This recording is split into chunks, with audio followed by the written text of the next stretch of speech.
It's a Tuesday, April 16th, 2024.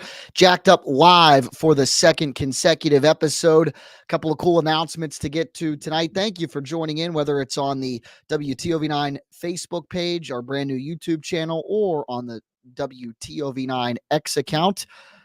We thank you for joining us. Jack Hillgrove, yours truly, coming in with an NFL draft preview episode. It has been a little bit of a windy road to get to where we are right now. Obviously, with some high school Grand Slam baseball going on today. I was wondering why the audio levels were dipping. I'm grabbing the microphone and it's controlled the audio levels on the side. There we go. So on the air late tonight, high school Grand Slam baseball between. That time I'm not even touching it. The heck is going on? 1-2, 1-2. So high school Grand Slam baseball going on this evening between Steubenville and Edison. I think we should be good to go right now. Yeah, we're going. Ended up going on late. Edison getting walked off by Steubenville 6-5. Cal Beedling, the walk-off base hit winner in this one. I've never seen this microphone do this before, so we might be having a little trial by fire here tonight. Richard's back this week. Richard watched the game. I know you're an Edison guy, Richard. It was a good game. Edison taking the lead late in the ball game to try and come back and win in this one, but Cal Beedling for Steubenville just getting the best of the Wildcats in this one with a walk-off winner in that regard. So a good game to start our WVU Medicine High School Grand Slam baseball slate. Obviously with some rain and some flooding in the area. Had 2 games scheduled for last week that didn't end up getting played because of the rain, but we were back this week and we were able to make it work. A couple of more games in the future. The next one a week from yesterday, Monday the 22nd, we're at the Red Knight Baseball Complex in the Gem City, Toronto, and Brooke going at it in that one. So that should definitely be a good game to look forward to for sure, as the Red Knights and the Bruins. Brooke picked up a big win yesterday against Lindsley in baseball. That was very big for the Bruins, and the Red Knights out to a good start this season as well. So those will be live streaming on all of the WTOV9 digital platforms, live on Fox 9 at 5 p.m. as well. All right, into the NFL draft as we get going. And as you guys know, with the live episode, you know the drill. If you have any questions, any comments as it pertains to the NFL draft or anything across the world of sports, be sure to hit up the comment section. We'll let you know. We'll pop you up and we'll have a discussion. But I wanted to talk about the NFL draft because it is a week from Thursday. We're 9 days away from the first round of the NFL draft. Surefire, pretty much number 1 overall pick in Caleb Williams out of USC. That is going to happen. There was debate about it a couple of months ago in the offseason with Justin Fields still being there, where the Bears going to maybe draft a guy like Marvin Harrison Jr. and stick with Justin Fields at quarterback, or was Caleb Williams going to be the guy regardless? Now, obviously, Justin Fields is a Pittsburgh Steeler, so it is Caleb Williams' show in Chicago. Newly traded for wide receiver Keenan Allen, coming over from the Chargers, was at Caleb Williams' pro day. That's going to happen. What's interesting to me, and then we'll get into the local stuff too, the Steelers are picking 20th, the Bengals pick 18th, the Browns don't have a pick in the first round. They don't pick until the second round at 54.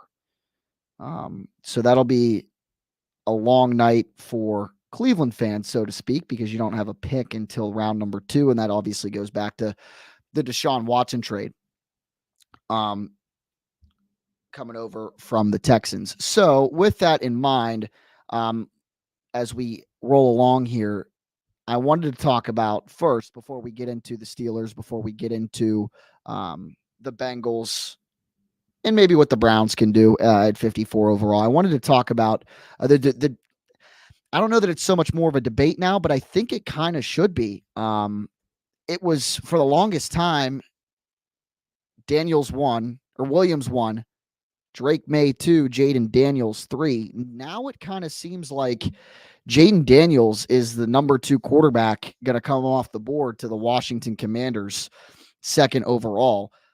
And I don't know how much I necessarily agree with that because, and it could be, recency bias. As a Pitt guy, I see a whole lot of Drake May, and I've seen a lot of Drake May the last couple of years with him playing at North Carolina and Pitt being in the ACC. And because of that, too, basing it off that knowledge is why I think I favor a guy like May over a guy like Jaden Daniels. So Daniels is a guy that's been in college for 6 years, 19, 20, 20 or 5 years, 19, 20, 21, 22, and 23. Started his college career at Arizona State, ended up at LSU. Ridiculous numbers, winning the Heisman a year ago, 40 touchdowns to 4 interceptions. But 2 years prior, he was at Arizona State and had 2,300 yards, 10 touchdowns to 10 interceptions. So, and I say that and I compare it to a guy like Kenny Pickett at Pitt, had mediocre to above average collegiate numbers as a freshman, sophomore, junior, senior before that fifth COVID year, or six, it would have been his fifth, his extra year of eligibility due to COVID. And then he went off, finished third in the Heisman race, and ended up playing his way into being a first-round pick in the NFL draft in 2022. But I think we're kind of seeing the same situation in Jaden Daniels. Now, I'm not necessarily saying it's going to equate to what happened to Kenny Pickett, where you're traded and gone from the team that drafted you in 2 years. I just think that Jaden Daniels is getting a little more stock played into him based off of one really, really good year at LSU, which won him the Heisman. And if you are into the Heisman jinx kind of thing, you look at Heisman Trophy winning quarterbacks, they don't necessarily translate to success in the NFL. And that's been more so in the latter half of the 20th and into the 21st century. Now, lately, we've seen it happen. Joe Burrow has been having one heck of a start to his NFL career.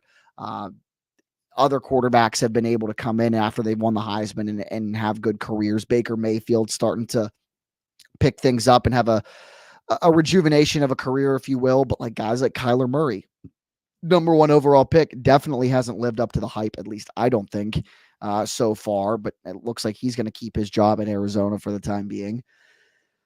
But my point in all that is this. I think Drake May is the better quarterback to take if you're the Washington Commanders at 2. Pro arm, pro build, athletic enough to get the job done. And now I think a lot of people in this day and age are putting a lot of stock into how athletic quarterbacks can be. Lamar Jackson is a prime example of that. But there's also quarterbacks in the NFL right now that are maybe not athletic like Lamar Jackson, but they're athletic enough. Patrick Mahomes, Joe Burrow, Josh Allen. Allen and Mahomes more so than Burrow, but Burrow's able to get out of the pocket a little bit and create some second chance opportunities. Mahomes and Allen kind of feed off of that. And Allen, there's more design runs for him and has been lately, but that's just because of more of his size and build and what he can do with the legs and the size that he has. But Mahomes, they're not running design plays where Mahomes is running the football a whole lot, unless it's like a read option, inside the 5-yard line where you can catch the defense snapping. I think that's where Drake May falls into that category of being athletic enough. And he's 6'5", almost 6'6". He's got a big time arm, and he's done it consistently enough at the college level. So to where I think that if the Commanders pass on Drake May and elect to take Jaden Daniels, they might be regretting it. And that's not necessarily, they might not be regretting it a ton. I think Jaden Daniels is going to be a darn good pro. I just think Drake May is going to be a better pro than Jaden Daniels will be. Now, as we move kind of along here, I don't know how much of you guys watch Colin Cowherd's show, but when he talks about quarterbacks and the nucleus of NFL organizations, it comes down to having a quarterback, comes down to having a coach, comes down to having an owner. Like if he kind of dumbs it down into a sense where a lot of these NFL teams that are very successful right now have great ownership, have great coaches, have great management, and have great quarterbacks. And I think that is a pretty darn good point when it comes to having success, and not just success as a franchise, but being able to breed success in the NFL for quarterbacks. I think Williams has all the talent in the world, Caleb Williams. And I think Jaden Daniels and Drake May have the potential to be really, really good quarterbacks in the league too. But I'm not necessarily sold that Chicago, Washington, and New England right now without Bill Belichick are good quarterback environments for young rookie players. The best one to me right now, and it's not even close, is Minnesota. You've got an offensive-minded head coach in Kevin O'Connell and weapons galore with Justin Jefferson, who's there at the moment, Jordan Addison, TJ Hawkinson, guys that you can get the ball out to, and a pretty darn good offensive line. That would be a rookie quarterback's dream destination. And they're picking right outside the top 10 right now at 11, but a lot of suggestions are going to suggest that they trade up into the top 5 and maybe take a guy like JJ McCarthy, who we'll talk about in a moment. Ed Diorio, former WTOV9 reporter, now with our sister station in Asheville. Good buddy. Ed says, hot take, Penix and Nix. Michael Penix Jr., Bo Nix will fall into the second round. Penix might go at the end of the first round. I agree with you. I think your first round quarterbacks are going to go 1, 2, 3, and maybe even 4, depending on where and when the Vikings trade up. I feel like it's inevitable at this point. But if they do, and they probably will, and even if they don't have to, because if they don't have to, like, I don't think as we look at and Ed, thanks for tuning in and leaving a comment, man. I appreciate it.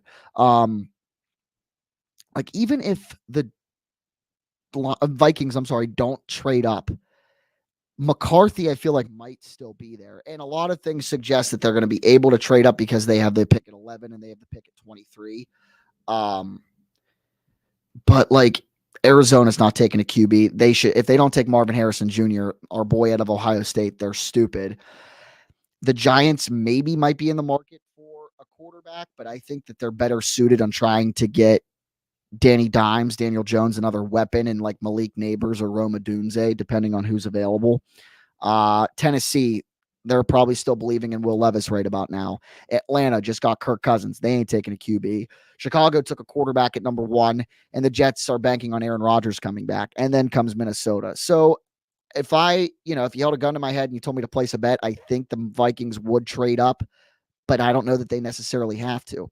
And the point in all that being is, if they either trade up or they don't, and they take a quarterback, because they don't have one right now, that's probably what they're going to draft. I think it's going to be JJ McCarthy. So Ed, again, your point, Penix and Nix falling to the second round, I 100% agree. I think they end up in some quarterback needy areas, 35 to 50. And as I shout out teams, Denver's picking at 45. Vegas is picking at 44. That might be it for the moment. If the Giants want to take a swing, I'm sorry, I'm reading this wrong on Tankathon. New Orleans is picking at 45. Still a team that I think might be in the market for a quarterback. Vegas is picking at 44. That might be it in that range. But I think Penix and Nix might go back-to-back there. I think there's a very good shot at it. Seattle picks in the second round. They don't. They do not pick in the second round. That'd be another team that I think that might want to take a quarterback at some point, because Geno Smith, as good as he's been and as the rejuvenation of a career that Geno Smith has had, I don't necessarily think that he's going to be the quarterback of, the next 5 years for the Seahawks. I think they probably start thinking about the future at signal caller there. They pick at 81. Maybe a guy like Joe Milton there. Maybe another guy like Devin Leary is a guy that has been thrown around as somebody that might go in the third round. I don't know. I mean, it's just so tough to kind of gauge it. I did have Malik Willis in 2022. I thought Kenny Pickett was going in the top 10, and then I thought Malik Willis was going to go to the Steelers. The Steelers pass on Willis and take Pickett, and then Malik Willis doesn't end up going until the third round. And then we all know how that ended up. He's staring down the barrel at being a UFL quarterback next year. So I am not Mel Kiper by any means, even though this time of year it's fun to pretend to be like a guy like Mel Kiper. where this microphone's giving me fits, so I appreciate you guys being patient in that regard. Yeah, it's fun to pretend to be a draft expert this time of year. I'll put together a mock draft, put it out on social media. You guys can look at it and say, "Oh, half of this is wrong. What do you know?" And I'll be like, "Nothing." So, all right. As we shift gears here, and then before we get into the Pittsburgh Steelers and before we wrap it up, and like I said, you guys know the drill. If you guys have a question about the NFL draft, if you have a comment, leave it on the stream wherever you're watching, and we can talk about whatever you guys want to talk about in that regard. Little hydration break. So, definitely in the plans right now, and I think I can talk about it, and because of that, I will. So, a week from Thursday, the NFL draft round number 1 coming your way from Detroit. We here at Jacked Up will be live during the first round of the NFL. Of course, I make my big announcement and the microphone decides to give me problems. We will be live on Jacked Up, a special edition of Jacked Up live during the entirety of the first round of the NFL draft, covering it from top to bottom, talking about it, reacting to picks, doing all that fun stuff. We're really excited about it. I'll be joined by a couple of other News 9 names and faces that you'll be familiar with, and it'll be a lot of fun. And there'll be other people that cover other teams that we'll talk about the draft as well. So it's going to be a lot of fun. We haven't hammered out a time yet. I would have to guess maybe around 7:30 or something. We'll be live, and we're going the whole way the first round. We'll be live on the WTOV 9 digital platforms talking about the draft. And in round 1, just kind of reacting to it as things happen. So we're really excited about it and are looking forward to it. So more details to come. Look out on my social media pages. Look out on the station social media pages as we get set to have the 2024 first round of the NFL draft. So definitely looking forward to it. All righty. The Pittsburgh Steelers pick 20th overall this year. And there's a couple of Steelers topics that I want to get into before we wrap up just before 9 o'clock this evening. So like I said, we'll be off at 9. If you have any questions, if you have any comments, please don't be shy. Fill the comments. We'll have a discussion. Steelers pick 20th. And I think there's 4 position groups. Well, not 4 positions, I should say, really 3 position groups that I think are areas of need. Offensive line, tackle, and center. That's 1 and 2. I think that's 2 and 1. I think center is your primary need because right now there isn't anybody on the team that could snap the ball. And I mean, there is, but like you want somebody that's got a lot of NFL starting experience or prospects that are going to be NFL centers on your team. Right now, the Steelers don't really have that. At tackle, they've shown belief in Dan Moore Jr. They have Broderick Jones. So there are 2 guys right there, and they need to add a tackle. I think that they will add an offensive tackle at some point to be a depth guy or maybe even a guy that can usurp Dan Moore and start at right tackle once they will and they should move Broderick Jones back over to left tackle. But I think center is the immediate need for the Pittsburgh Steelers. And if you don't think that, I think you might be crazy. I think that's where they got to go in round number 1. There's a couple of guys there, but tackle I think is definitely up high up on the Steelers wish list and need list. Wide receiver as well. We'll get into that too. There might be other avenues of the way that the Steelers might add to that position. Certain guys unfollowing certain teams on social media, requesting a trade. We'll get into that. And then corner. I think they have solidarity at corner right now with trading with with the Panthers to get Dante Jackson. And then obviously Joey Porter Jr. kind of emerging as a very viable option outside. But I think the Steelers will add at corner. I think they'll add at quarterback day 3. And I think they'll definitely take a center or a tackle in round 1 and 2 or flip-flop them. That's just my humble opinion. If you guys disagree, let me know. If you have a prospect in mind, if Steelers fans are watching, if you have a prospect in mind you think the Steelers should take, give me a shout. Let me know. We'll talk about that as well. And I'm not saying I'm very, very hell bent on center for the Steelers. I think that is the ultimate need right now. And I think that they can get by with Dan Moore starting game one with Broderick Jones and then rookie center that they take in round number one. And there's three guys that I think the Steelers are eyeing up and really that are near the top of a lot of people's draft boards. But I think it's, to me, the guy that I want plays out of the Pac-12 was teams moving to the Big Ten. It's Jackson Powers Johnson out of Oregon. I think he has the potential to be a franchise center. I'm not saying he's going to be the next Marquise Pouncey. That's asking a lot out of anybody coming out of the draft at center. Marquise Pouncey is a borderline Hall of Famer, but I think he'll be good enough to where he could be this team's center for the next decade. Just, you draft a guy that high in the first round. He's got the size. He's got the mobility. He's got the pedigree around him to do it. You get him into the right situation, boom. You don't have to worry about the center position, barring that he doesn't go on any injury tangents for the next 10 years. Marquise Pouncey. That's exactly what it was. Now, like I said, Pouncey was unbelievable. He was a Hall of Fame center at the top of his game for a really long time, at the top of his position across the league for a really long time. But I think you get that better. I think you can get that better out of a guy like Jackson Powers Johnson than you can in Armarius Mims out of Georgia, which a lot of people have the Steelers maybe taking that guy. And I wouldn't be upset about it. Yeah, sure. Give me the Georgia boys. Jones at left tackle, Mims at right tackle. Absolutely. I would be excited about that too. But like I said, I think the more immediate need right now is at center, because you have a guy like Dan Moore Jr. Like if hypothetically, if Dan Moore was as good as he's been at tackle, but he just happened to be like a center, you had the same production out of Dan Moore, but he's just your center. You feel the same way about it. And he's your center.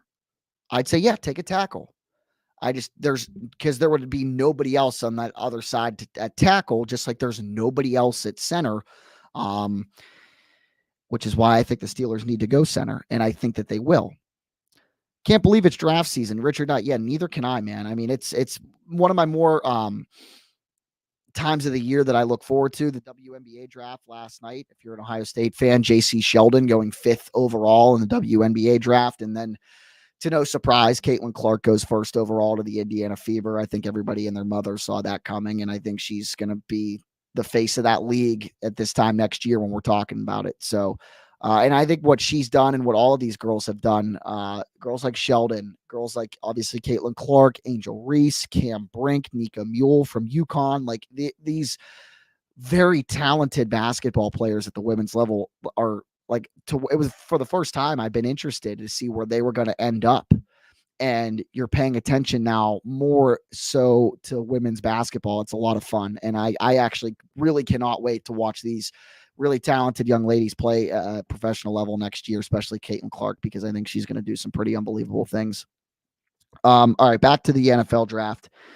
The Bengals pick at 18. AFC North foe, the Steelers, Ohio-based television station. So you might be a Bengals fan out there as well watching this. If you are, welcome your input. I saw a mock draft the other day that saw the Bengals taking Brock Bowers. As a Steelers fan, I'd be livid. And if I was a Bengals fan, I'd be like, you're going to pair that guy with Joe Burrow?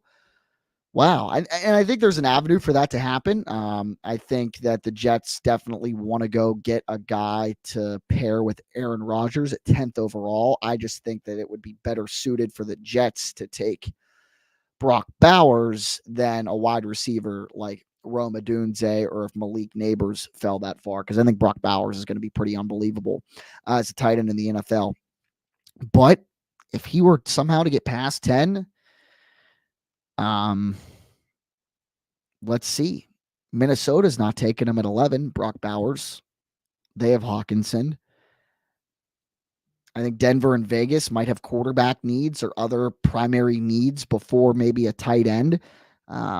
Same thing for Indy and Seattle. And then Jacksonville has Evan Ingram. So and they have spent buku bucks on wide receivers in the past and playmakers of that regard, to where if they took a guy like Bowers, Jacksonville at 17, that would just be too crowded of a room full of guys that want to catch the ball. So I think that if he doesn't, Brock Bowers, get taken at 10th overall by the Jets, Cincy at 18 seems pretty reasonable. And that guy's not going to slip out of the first round. It ain't going to happen. If a team like the Bengals are there at 18 and they see Brock Bowers sitting on the board still, they're not going to be able to submit the ticket fast enough. 8:43 will be on for about another 15 minutes or so. About 100 of you watching across the WTOV9 digital platforms. Thanks for joining us. If you have any comments or questions about the world of sports, give me a shout. We'll talk anything that you want to. The NFL draft obviously is the event that's big time around the corner. If you have a question about the draft, let me know. If you have a question about anything else, quite literally anything else, give me a shout. All right. Before we wrap it up, I want to talk about, again, the Steelers and wide receiver. And there's guys on the board where I could see the Steelers going that route in round 2. My dream Steelers board goes center, preferably Jackson Powers Johnson, wide receiver, and then tackle.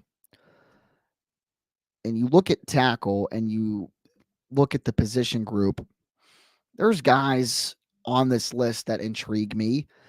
10, 11, 12 down the line that might be a third round pick or on the board when the Steelers are picking. They pick at 51 and then they pick at 84. They could take a guy at 84, perhaps a guy like the dude out of Yale, Kyrian. I'm not even going to try to pronounce his name, but he's 6'5", 320, and could be a guy that would be there. Caden Wallace out of Penn State. Blake Fisher, the other tackle opposite of Joe Alt, is eligible. Matt Gonsalves out of Pitt. There's guys that I think that the Steelers could plug in at tackle in that third round, and might be, an interesting idea for them to take at 84, which opens up wide receiver at 51. Xavier Legette, South Carolina, physical, big, fast, I think would complement George Pickens nicely.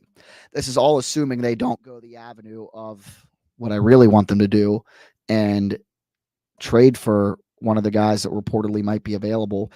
But according to ESPN, Xavier Legette, 6'1", 220, very fast, sixth wide receiver on the board, 4'3", 940, can leave some guys in the dust. Would be interesting to see them take him.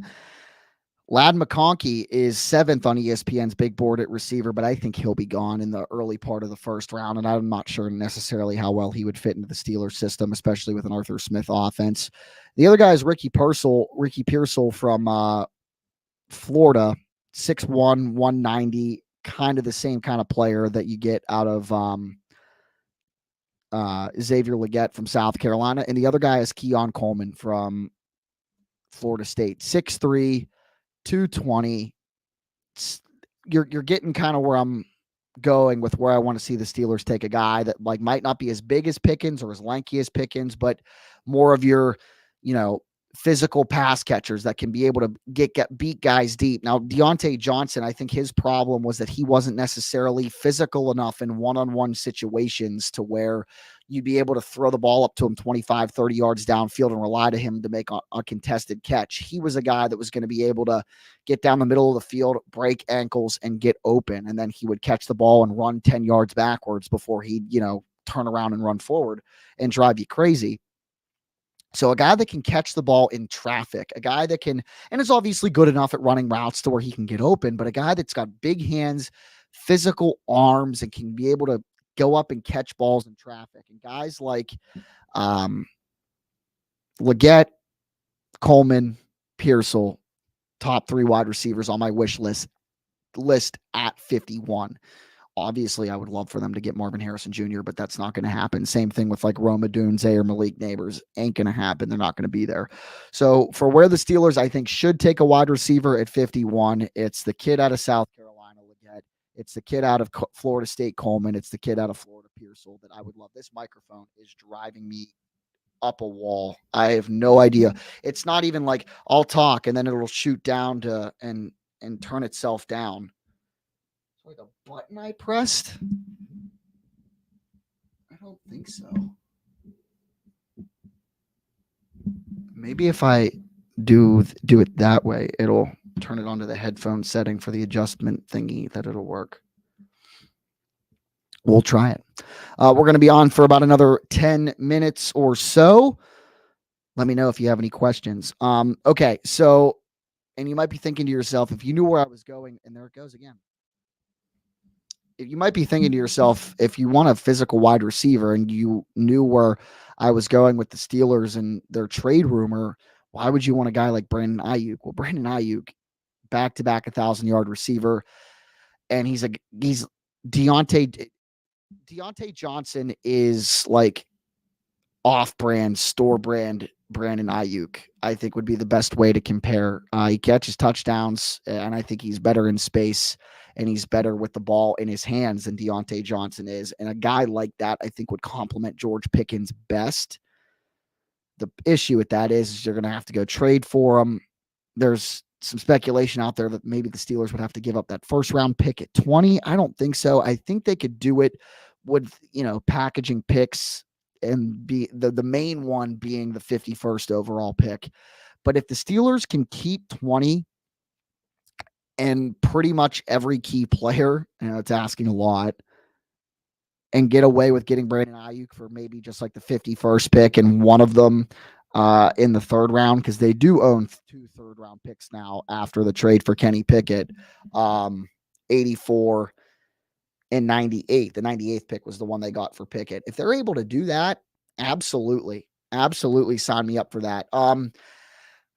I've said before in the past, the Steelers aren't going to trade for that guy. It's not the Steelers' way. Well, Omar Khan has defied that in the past, and we've seen that time and time again as Omar Khan has really settled into the general manager's role for the Steelers. So I'm not definitely putting anything past him. I just think that it's a little too steep of a price for the Steelers to pay, especially because with Brandon Ayuk's contract situation, you're going to have to pay him eventually. And George Pickens has already proven to be a little bit of a diva, a little bit of the wide receivers diva syndrome. And I think George Pickens is going to be a guy that you're going to want to offer a contract extension as well. So Ayuk is an unrestricted free agent after 2024. So if the Steelers were going to trade for him, you're going to give up a lot to get him, number one, and then you're going to have to pay him, number two. And I'm not sure that when it all boils down, especially if the Steelers want to do business with Russell Wilson long-term, like they suggest, and they're not paying peanuts for their quarterback room like they are now, because that's definitely going to change. I don't know that it's in the budget to pay top-tier wide receiver one money to Ayuk because he'll get it, and Pickens because he'll want it. So maybe you do that and you pick one and you tell Pickens to walk in a couple of years. I don't know. I just think there's a lot of moving parts in it to where it might not be very feasible at the moment for the Steelers, but you never know. We could wake up tomorrow to the news that Ayuk's come to Pittsburgh. It just, you have no idea. So we'll have to see. That's what I want to happen. But if it doesn't, I'm not going to be super upset. I think they draft a guy like Leggett, Worthy, Xavier Worthy out of Texas was another guy, Ricky Pearsall, and Keon Coleman. Those are my 3 at the receiver position that I think would fit very well in an Arthur Smith offense and complement George Pickens very nicely, because we know that it's going to end up being a running offense anyway with Jaylen Warren and Najee Harris. And you look at what Arthur Smith did in Tennessee with Derrick Henry. I think they're going to try to emulate that a ton with Harris and Warren. But that's not to say that you need a wide receiver too, because they need one. They have Calvin Austin, Quez Watkins and Van Jefferson right now. I don't think you can get by with that at all at the moment. I think they definitely need to add to that position, whether it's via the draft or going out and trading for a guy. There's also free agents out there too. Like Tyler Boyd still needs a contract. I don't think that guy is going to be a free agent come training camp. I think somebody will want to pick him up. He's caught for close to 1,000 yards in a season before. I think he's even gone over 1,000 yards in a season. So it'll be interesting to see. You have that avenue. You have the avenue of trading for a guy like Ayuk or maybe another veteran out there, or drafting somebody in the second round or even the third round. And the Steelers have been able to find some success in drafting receivers as well. So they're going to add to that position group. I just don't know really how at this point. It'll be interesting to see. So again, if you guys have any comments or questions about the Steelers, the NFL draft, anything else as it pertains to the world of sports, we'll kind of just sit on idle here for the last 5 minutes before we wrap it up tonight.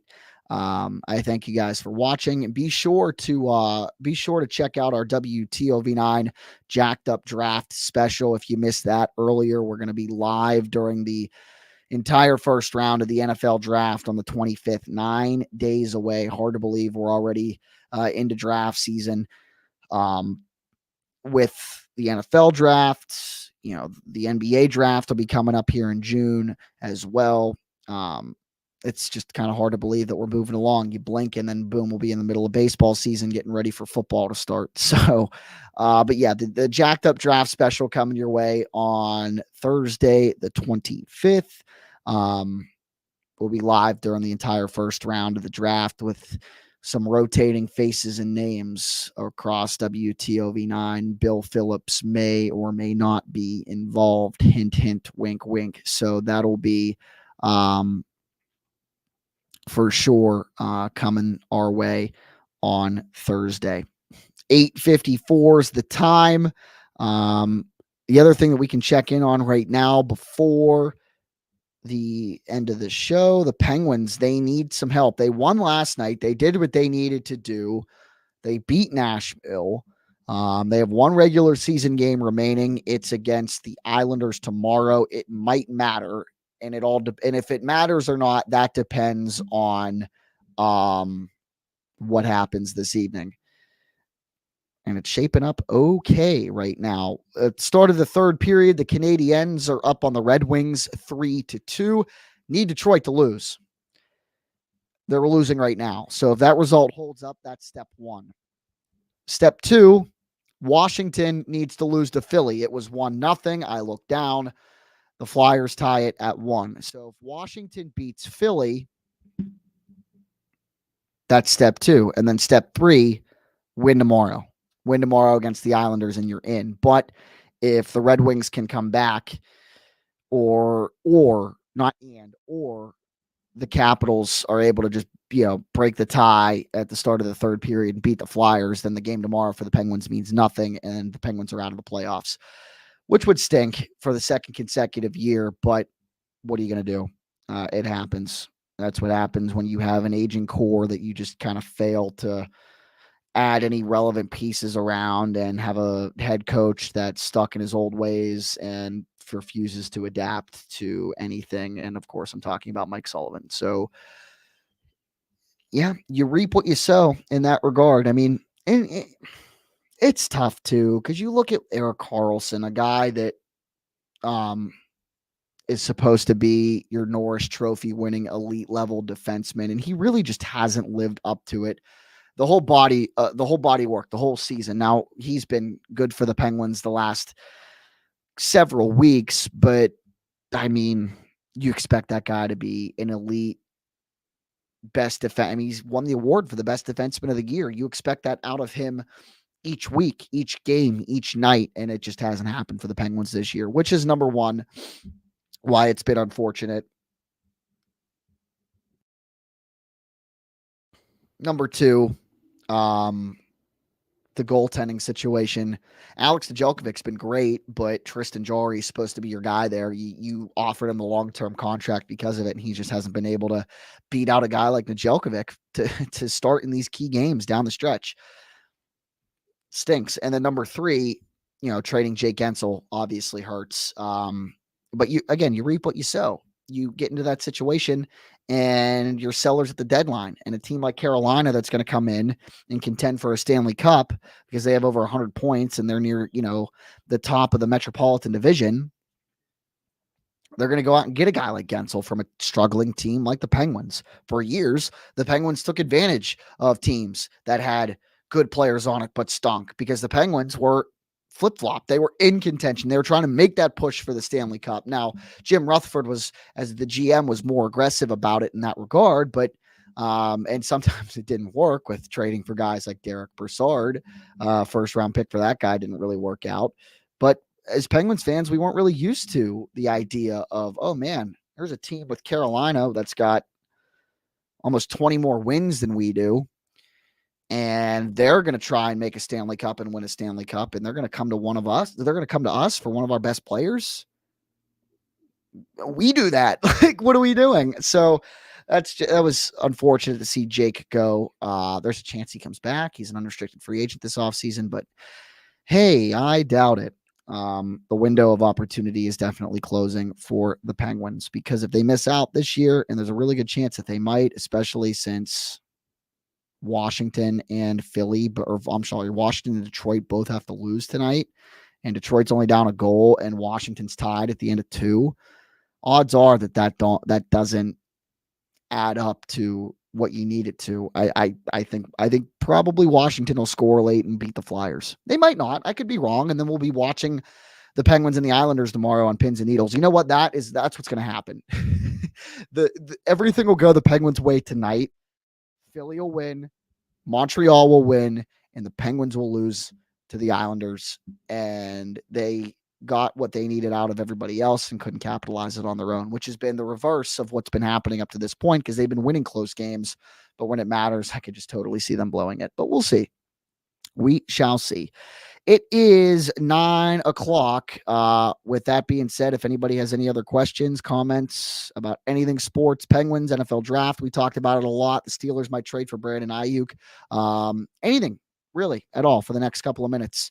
Let me know. If not, we'll just kind of call it quits here. We'll have a shortened episode next Tuesday night. As we gear up for the NFL Draft Live special coming your way. Next Thursday, the 25th, probably hitting your airwaves around 7 or 7:30. Still have to hammer out a time. Of course, stay with the WTOV 9 social media pages as we get all of that stuff situated and get it out there. And get it all organized because it's going to be fun. I'm really looking forward to it. So with that, to the 100 or so of you that tuned in, I appreciate it. I definitely appreciate it. We will talk to you next week with more leading up to the NFL draft. And of course, whatever you guys want to talk about. So thank you. We'll talk to you next week. Have a good night. And we'll see you soon.